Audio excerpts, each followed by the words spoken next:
తమ్ముడు war 2 movie వస్తుంది కదా, ఎలాంటి ఎక్స్పెక్టేషన్స్ ఉన్నాయి? నాకైతే అందుట్లో ఎన్టీఆర్ ఉన్నందుకే చూస్తా, లేకపోతే అసలు చూడను. కాకపోతే ఇప్పుడు ఎన్టీఆర్ అన్న ఒక టైగర్, ఒక బెబ్బులి, ఒక టైగర్ అంతే. ఇక ఆయన ఉన్నందుకు నేను ఆ సినిమా చూస్తా, కిరాక్ ఉండదు. ఇట్లా ఎన్టీఆర్ ఇట్లా పిడికిలు పట్టి ఇట్లా రుతిక్ రోషన్ని గుద్దితేనంటే కలాస్ ముంబై బీచ్లో పోయి పడ్డాడు, ఖతర్నాక్ ఉండదు. ఇదైతే ఇప్పుడు నెక్స్ట్ ట్రైలర్ ఇంకొకటి రెడీ అవుతున్నదంట. అందుట్లో ఎన్టీఆర్ని ఇట్లా ఒక కర్రు, ఇట్లా ఒక నాగెట్ కర్రు మొండు పోతే దాన్ని ఇట్లా గుద్ది కొచ్చగా చేస్తే ఎట్లుంటుంది, అంత సానపోయిన నాగేలతో దున్నితేనంటే గట్టి భూమి కూడా లేచి ఇట్లా ఇతలా పడి ఇతనా మేస్తే ఎట్లా మొలుస్తుంది పంట, అంత ఖతర్నాక్ వస్తున్నది ఈ సినిమా. ప్రతి ఒక్కరు చూడర్రి, అన్న కోసం మాత్రమే చూస్తారు, బరాబరి చెప్తున్నా. ఓకే, సో ఎన్టీఆర్ని కొంతమంది ట్రోల్ చేస్తున్నారు, 6 ప్యాక్ బాడీ ఫేక్ అని, వాళ్ళకి ఏం చెప్తావు?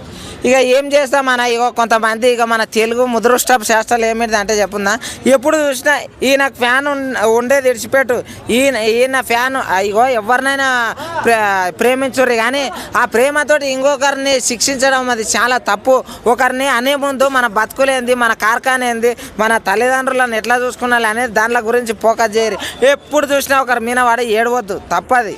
నిజం చెప్తున్నా, ఎన్టీఆర్ అనే వ్యక్తి ఏ హీరోని ఒక విమర్శ చేయడు, ఒకరిని కూడా ఇట్లా తిట్టాడు. అరే ఏదన్నా ఆయన ప్రీ రిలీజ్ ఈవెంట్లల్లో చెప్తాడు, మంచిగా ఇంటికి వండాయా, అమ్మ నాయనల్లో ఎదురు చూస్తారు. ఇంకోటి జర జాగ్రత్త వర్రి, మీరు ఈవెంట్కి వచ్చినా రాకపోయినా నేను మీకు కనబడతా నేను టీవీలలో అని చెప్తాడు. అంత మంచి యాక్టర్ని ట్రోల్ చేయడానికే ఇంత అనిపిస్తుంది ఫ్రెండ్స్. జర దయచేసి అట్లా చేయొద్దు, ఎందుకంటే మీరు ఎవరినైనా ఇష్టపడరు, కానీ అది మూట్లో పెట్ట